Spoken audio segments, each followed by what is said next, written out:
At the age of 11, Millie was homeless and living at a bus stop.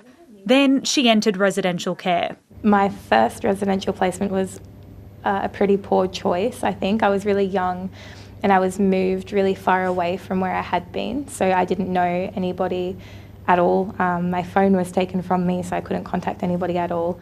Residential care is like a share house with children supervised by youth workers.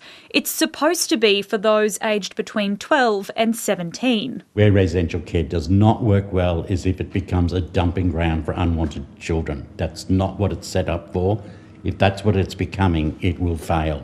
But experts say that's been happening. I've seen a newborn baby fresh from the hospital come with two siblings, like a 4 and a 6-year-old possibly, and they were there for a while until they could find a foster family that was willing to take all 3.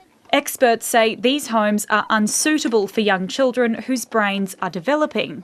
5 years ago, there were more than 9,000 children living in out-of-home care in Queensland. 625 of those were living in residential care. By March of this year, that figure had more than doubled.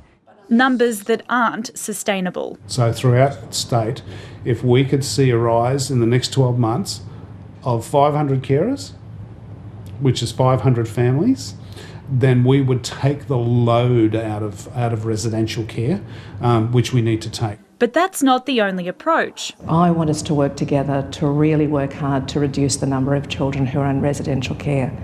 And I think the answer to that is kinship care. A move supported by the Commissioner. The department absolutely recognise that they need to start prioritising kinship care, particularly for Aboriginal and Torres Strait Islander children, and that to do that they have to start with those kids that are in res care. When I think about residential care and how it's not at all ideal, but then I think about me at 11 or another child at 10, 11 or 12 living on the street, of course I would much rather them have a roof over their head. Elizabeth Cramsie, ABC News.